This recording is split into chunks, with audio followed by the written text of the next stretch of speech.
শাহরু রমাদানাল্লাযী উনজিলা ফীহিল কুরআন হুদাল লিন্নাসি ওয়া বাইয়িনাতিন মিনাল হুদা ওয়াল ফুরকান ফামান শাহিদা মিনকুমুশ শাহরা ফালইয়াসুমহু। আল্লাহ পাক বলেন, এতদিন পর্যন্ত রোজা ফরজ করেছিলাম, বড়লোক যারা আছো, টাকা পয়সার মালিক যারা আছো, তাদেরকে আমি সুযোগ করে দিয়েছিলাম, তোমরা রোজা যদি না রাখতে চাও এতিম মিসকিনকে টাকা পয়সা দিয়ে দাও।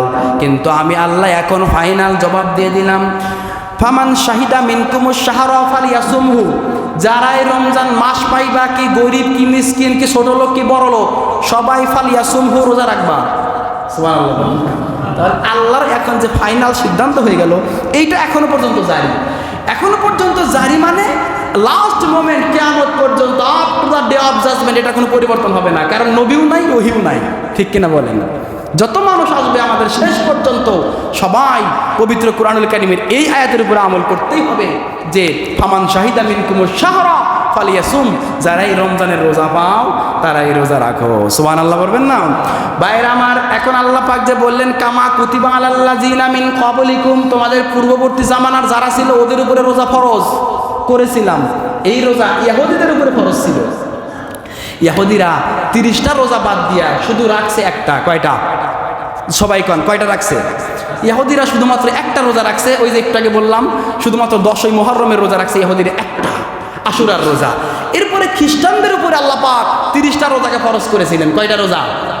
খেয়াল করেন, খ্রিস্টানেরা তারা দেখলো রোজার দিনে যে পরিমাণ গরম পড়ে, আমরা এই রোজা কিভাবে রাখবো? তারা চিন্তা করলো, ঠিক আছে আল্লাহর রোজা গরমের দিনে পড়ছে, আমরা শীতের দিনে করব। তারা রোজাকে ট্রান্সফার করে শীতের দিনে নিয়ে গেল। তারা বলতে লাগলো, গরমের দিনের রোজাকে আমরা শীতের দিনে নিয়ে আসলাম, তাহলে আমাদের কিছু পানিশমেন্ট, শাস্তির দরকার আছে। তারা ইনক্লুড করলো আরো 10টা রোজা, 30 আর 10 কত হইল? 40টা। এবার তাদের এক পাদ্রী, খ্রিস্টান পাদ্রী অসুস্থ হলো, তাদের বাদশাহ তাদের বাদশার যারা গোলামি করে না, প্রজা যারা থাকে, এক প্রজা নিয়ত করলো, আমার গোলাম বাদশাহ মনিব অসুস্থ হয়ে গেছে, যদি আল্লাহ আমার মনিবকে সুস্থ করে আমি 7টা রোজা মান্যত করলাম। কয়টা রোজা?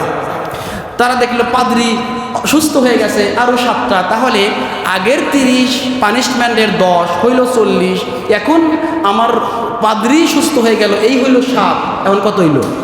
47টা রোজা। পরবর্তী বাদশাহ এসে দেখলো, ওই তোরা 47টা রোজা 47 বেজুর আদায় করে লাভ কি? রোজাকে আমরা একেবারে হাফ সেঞ্চুরি পূর্ণ করি, 50টা করে দিল। কয়টা করছে? খ্রিস্টানরা 50টা রোজা রাখেছে। তার মানে আল্লাহর দিনকে তারা পরিবর্ধন করেছে। আর আল্লাহ সুবহানাহু ওয়া তাআলা পরিবর্তন করার অথেন্টিকতা পৃথিবীর কাউকে দেন নাই। কোনো প্রকার এই পরিবর্তন করার শরীয়তকে এক পাশ থেকে অপর পাশ করবেন, এই অথরিটি আল্লাহ সুবহানাহু ওয়া তাআলা পৃথিবীর কাউকে দেয় নাই। আল্লাহ বলেছেন, আমি যখন যেভাবে রোজা রমজানুল মুবারক মাস আসলে যখন ফরজ করা হয়, আমি তখনই সেটাকে ফরজ করেছি, আর সেটাই তোমরা রাখবা। সুবহানাল্লাহ বলবেন না? এই জন্য আল্লাহ সুবহানাহু ওয়া তাআলা বলেছেন, ইয়া আইয়ুহাল্লাযিনা আমানু কুতিবা আলাইকুমুস সিয়াম, তোমাদের উপরে রোজাকে ফরজ করলাম, কামা কুতিবা আলাল্লাযিনা মিন ক্বাবলিকুম লাআল্লাকুম তাত্তাকুন, যেভাবে তোমাদের পূর্ববর্তী জামানার মানুষদের উপরে আমি রোজাকে ফরজ করে দিয়েছিলাম। সুবহানাল্লাহ পড়েন। আমরা রোজা নিয়ে অনেক কথা আছে, আমরা মাসব্যাপী কথা বলবো ইনশাআল্লাহ। তবে ভাইয়ের আমার, রমজানুল মুবারকে আপনারা আগামীকালকে মনে হয় তারাবি হতেও পারে, আমরা চাঁদ দেখার উপর নির্ভরশীল, আমরা চাঁদ দেখে তারপরে বলবো। তবে আপনাদের জন্য আমি যেটা বলি, আজকে থেকে আমাদের কয়েকটা কাজ আছে। 1 নম্বর কাজ, আমরা মানসিক শারীরিকভাবে প্রস্তুতি নিয়ে নেই, আমরা এবারে 30টা রোজা রাখবো। পারবো না ইনশাআল্লাহ? কারা কারা রাখবেন হাত তুলেন দেখি ভাই। আমরা 30টা রোজা রাখবো, হাত নামান। আল্লাহ পাক কবুল করুন, পড়েন আমিন। প্রথম আমাদের এটা অঙ্গীকারবদ্ধ, আল্লাহর কাছে আমরা প্রমিস করছি, আল্লাহ আমরা 30টা রোজা রাখবো। 2, আপনার পরিবারকে আজকে গিয়েই সব দিক দিয়া আপনি ব্যবস্থা করবেন যেন রোজা রাখতে তারা পারে 30টা। এটা করবেন তো ইনশাআল্লাহ? এটা আজকে থেকে আমাদের প্রস্তুতি। এরপর আরেকটা প্রস্তুতি আছে, আমরা রমজানুল মুবারকে আমরা এইটা বলবো যে আমাদের গত বছর কেন আমাদের তারাবি ছুটে গেছে, কেন রোজা 2টা 3টা 5টা রাখতে পারি নাই, কেন আমি একটা মানুষকে ইফতারি করাতে পারি নাই, কেন আমি সাহারিতে জাগতে পারি নাই, এই যে দোষগুলা আমরা আজকে চর্চা করব, যে আমার ওই কারণে, আমার ব্যবসার কারণে আমি সাহারি খাইতে পারি নাই, 12টার সময় দোকান বন্ধ করছি, এরপরে ঘুম থেকে জাগতে পারি নাই, এই জন্য সাহারি খাইতে পারি নাই। মনে রাখেন, সাহারি না খাইলেও কিন্তু রোজা হয়, তবে সাহারি খাওয়াছেন না। সবাই সাহারি খাবেন, আগ রাতে ভরা পেটে খেয়ে ফেলছেন, এরপরেও ওই রাতে উঠে অন্তত পক্ষে একটা খেজুর খাবেন। কি খাবেন? খেজুর খাইলে সারাদিন পানি পিপাসা লাগে না, বুঝতে পারছেন? আপনি এটা করবেন। তার মানে আগের যে প্রস্তুতিগুলো আছে, বাজার সদাই করা, এটা আজকে থেকে শুরু করে দিবেন। রোজার যে একটা প্রস্তুতি পরিবার পরিজন নিয়ে, এই ব্যবস্থাটা আপনারা করবেন, পারবেন না ইনশাল্লাহ? এটা করবেন। এরপরে আসেন, আমাদের রমজান যখন শুরু হয়ে যাবে, রোজার শুরুর পর থেকে, প্রথম দিন থেকে আমরা একটা রুটিন করে ফেলি সবাই। কি রুটিন? আপনি 11টি মাস অনেক ব্যয় ব্যস্ত, টাকা পয়সা বহু কামাইছেন, রোজার মাসে একটু আল্লাহর জন্য আমরা এই 30টা দিন দিতে রাজি আছি তো? সবাই বলেন রাজি আছি ভাই? তাহলে প্রথম আমরা শনিবার যদি তারাবি হয়, তারাবি করবেন না কারা কারা? হাত তুলেন দেখি। তার মানে সবাই করবে, তাহলে মসজিদে জায়গা হবে না, তাই তো? বাইরে চট রেডি রাখবো না, দেখি এই মসজিদে জায়গা হয় কি না হয়।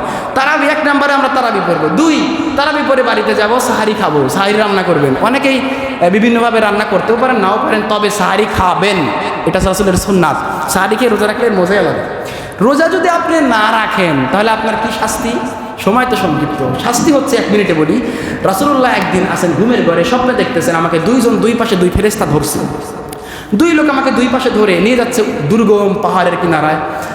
আমাকে বলতেছেন, মুহাম্মদ সাল্লাল্লাহু আলাইহি ওয়াসাল্লাম স্বপ্ন দেখতেছেন, তিনি বলতেছেন আমাকে, 2 জন লোক বলতেছে হুজুর উঠেন পাহাড়ের উপরে। তিনি বললেন না, আমার তো এটা সম্ভব না, এত দুর্গম পাহাড় আমি কিভাবে উঠবো? আল্লাহ রাসূলকে বললেন আমরা সাহায্য করবো, আপনি উঠেন। নবীজি বললেন ফাসাইতু, আমি পাহাড়ের উপরে উঠলাম। ওঠার পর আমি দেখলাম মারাত্মক ভয়াবহ ডেঞ্জারাস জাইগান্টিক সাউন্ড, শুধু ওখানে চিৎকার আর চেঁচামেচির আওয়াজ। আমি তাদেরকে জিজ্ঞেস করলাম এখানে আওয়াজ কিসের? তারা বলতে লাগলো এখানে আওয়াজ হচ্ছে আপনার ওই সমস্ত উম্মতের যারা ইফতারি করেছে, রোজা রাখে নাই, রোজা ভেঙেছে রমজানুল মুবারকের দিনে, যারা সচ্চায় আল্লাহর দিনকে অবহেলিত করে একজন বান্দাবান্দি রোজা রাখে নাই। আপনি দেখেন তো তাদের হালত কি? নবীজি বললেন আমি তাকায় দেখলাম 2 পা উপরের দিকে এদেরকে ঝুলানো হয়েছে, মাথাটা নিচের দিকে। এই যে মুখ দিয়ে খাইছেন না, মুখের উপরে করাত, ধারালো করাত দেওয়া হয়েছে, করাত দিয়ে 2 ফেরেশতা 2 পাশ থেকে টানতেছে, কিন্তু কাটতেছে না, শুধু রক্ত বের হচ্ছে। নবীজি বললেন আমি দেখলাম রক্ত বের হচ্ছে, চিৎকার চেঁচামেচি আওয়াজ দিচ্ছে তারা। আমাকে বলা হলো আপনি হুঁশিয়ার করেন আপনার সমস্ত উম্মতদেরকে, তারা যেন অন্ততপক্ষে রমজানুল মুবারকের 1টা মাস তারা রোজা রাখে। এই যে আপনার বডি পিকচার আছে না, এই যে বডির, এই যে এই দেহের রোজা হচ্ছে আপনার এই দেহকে ভালো রাখার অন্যতম মাধ্যম। অনেকে গ্যাস্ট্রিক, আলসার, হানতান, ডায়াবেটিস বিভিন্ন কথা বলবেন, রোজা রাখলে সব ভালো হয়ে যায়। প্রথম 2-1 দিন 4 দিন 5 দিন কষ্ট হয়, এরপর সব ভালো হয়ে যায়, এটাই বাস্তবতা। রোজা নিয়ে বিজ্ঞান কি বলে আমরা সামনে অনেক কথা আছে আমাদের, আমরা এটা বলবো। আর এই রোজার একটা রুটিন করেন, কোরআন তেলাওয়াত করবেন, তাহাজ্জুদ পড়বেন, উঠবেন 10 মিনিট আগে, তাহাজ্জুদ পড়বেন, রোজা রাখবেন। এরপরে একটা রুটিন করেন, কোরআন তেলাওয়াত আমি নিজেও করব, মানুষকেও শেখাবো, অর্থ সহ কোরআন পড়বেন, একটা সূরা করে মুখস্থ করবেন। 30 দিনে 2টা সূরা মুখস্থ করতে পারবেন না, এটা ব্যাপারই নেই, ডাজন্ট ম্যাটার, আপনারা করবেন। একটু সময় দিবেন, মসজিদে বেশি বেশি সময় দিবেন।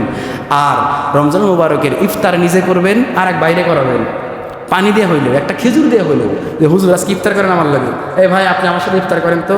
এই যে করাইলেন না, আপনার যে সোয়াব, ওই সারাদিন রোজা রাখছে আপনার যে ভাই, ওর যে সোয়াব, ওই সোয়াব আপনার হবে। কিন্তু লা